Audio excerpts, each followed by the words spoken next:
Okay, so yun, good morning mga ka-ranger, no? So nasa Estero de Balete tayo ngayon kung saan tayo naka-assign talaga, no? So kahapon is nasa Isla de Profesor tayo, no? So pangkalahatan pong ano yun, sa Team E. So lahat po kami nandoon pag Wednesday at saka Friday, no? So ngayon nandito tayo sa area natin mismo. Okay, so hindi lang pag-i-scoop ng basura ang gagawin natin ngayon, at syempre may iba tayong gagawin. Okay, so pero maglapag muna tayo intro bago natin ipakita. Tang!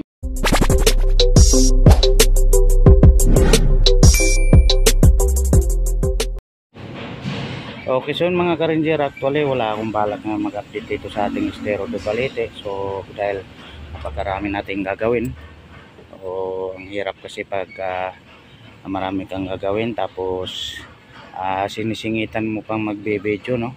Pero so para lang sa inyo, para ma-update ko kayo, so yun, pinilit natin.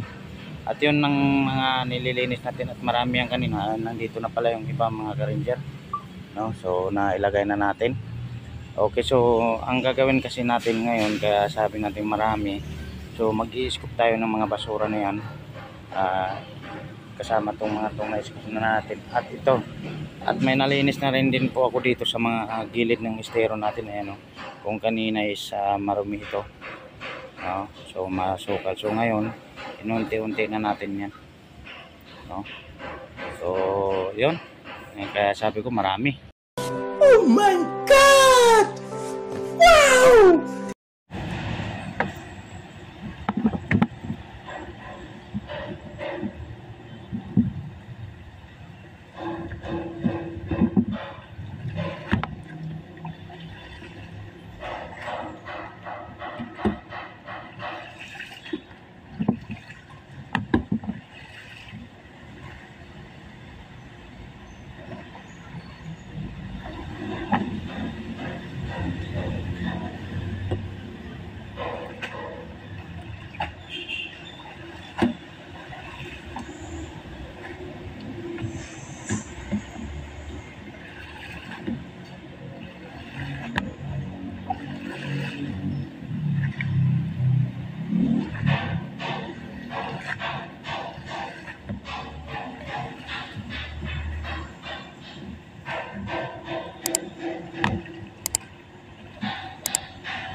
Jenner Arcade TV.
Daming antik.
Okay, so update ko kayo mamaya mga ka-ranger. Sobrang haba na ng ating video, no?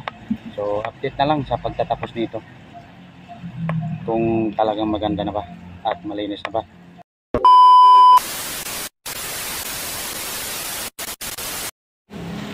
Okay, so yun update mga ka-ranger.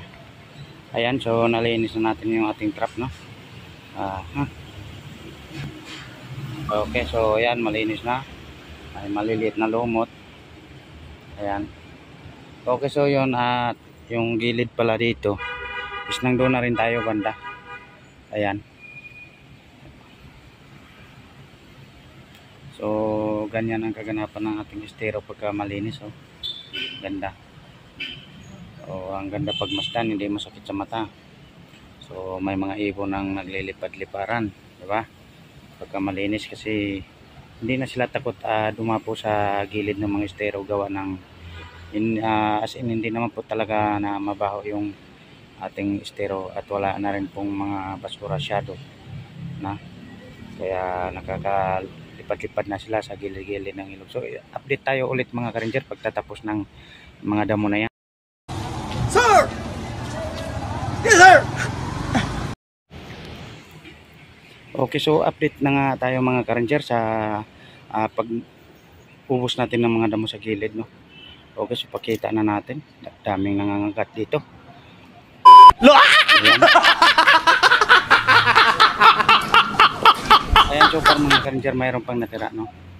Yan, mga kasi kailangan natin ng itak niyan kasi medyo malalaki na yan at kailangan natin itakin, no? So hindi natin kayang hablutin yan at ito yung mga kamay natin yan is nagkasugat-sugat na siya, no? Kasi medyo talaga siya matigas yung iba kaya pinag-isipan natin papaliban na lang muna natin yan at least hindi naman nakasagabal masyado yan sa ating estero, no? Okay, so makikita nyo next video natin mawawala na yan. Okay, so yun mga ka-ranger at dahil medyo mahaba na talaga video natin, so pansamantalang puputulin ko na ang ating video at syempre ipakita muna natin ang kabuuan ng ating estero bago tayo maglapag ng ating intro. Ayan, so yun nga pala mga ka-ranger, no? Pa-comment na lang po sa may gusto mag-comment. Wag po kayo mahiyang mag-comment sa ating mga suggestion.